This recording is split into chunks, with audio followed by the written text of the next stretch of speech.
is Japanese Remembrance Day, and on this day in 1942, in response to the bombing of Pearl Harbor, President Franklin Roosevelt issued Executive Order 9066. It authorized the government to create military zones for anyone considered a threat to national security. The order also sent more than 120,000 people of Japanese descent, most of them U.S. citizens, to relocation camps, and most of the camps were on the west coast of the United States.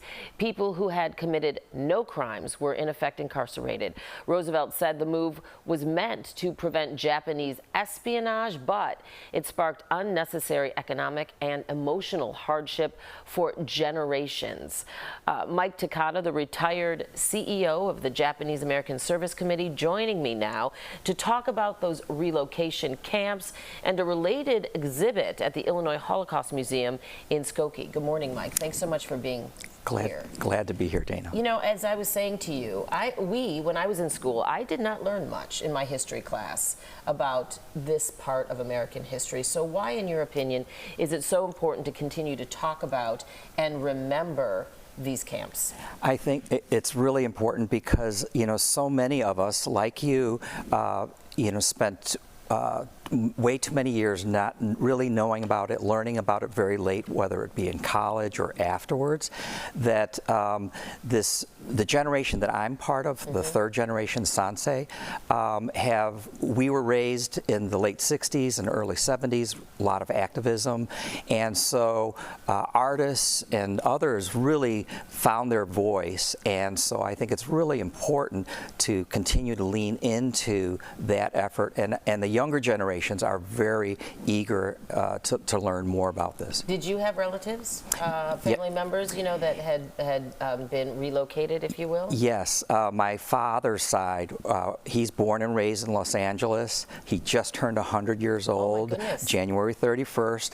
He's still with us. He's up in Evanston.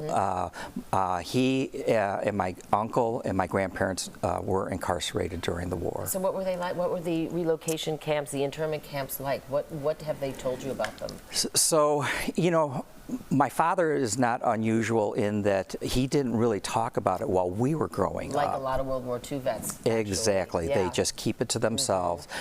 It wasn't until my children in elementary school started doing projects and they wanted to talk to Grandpa, and when they started talking to him, he hasn't stopped since.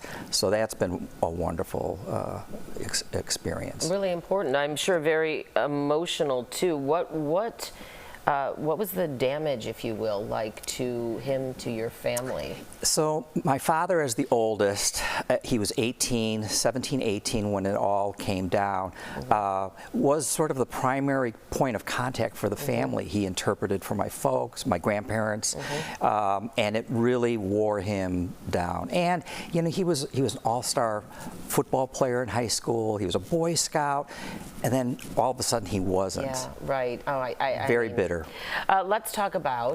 Let's move to the uplifting. Let's talk about the exhibit at the Holocaust Museum. Tell me about that. It is an amazing resilience, a Sansei sense of legacy.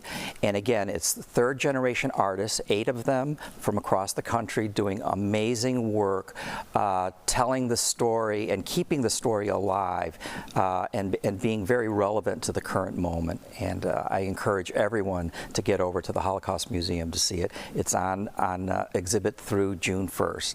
We're looking at some of the images from that exhibit right now as well, and it's it looks like it encompasses so many different mediums. Exactly. If you will. Well, I think this is such an important discussion to continue to have every year, and certainly to teach in our history classes. You know, you don't want to ever forget, yes, right? As they say about World War II as well. So thank you. If I could put in one more plug, sure. Around the Day of Remembrance, every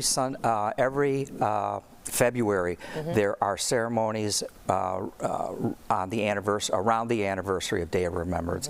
This year's is this coming Sunday at the Chicago History Museum, 2 o'clock in the afternoon. I encourage people to look at the JASC-Chicago.org website for details. All right, Mike, thank you so much for being with us, this morning. And you can see Resilience, Sansei's sense of legacy at the Illinois Holocaust Museum and Education Center in Skokie now through June 1st.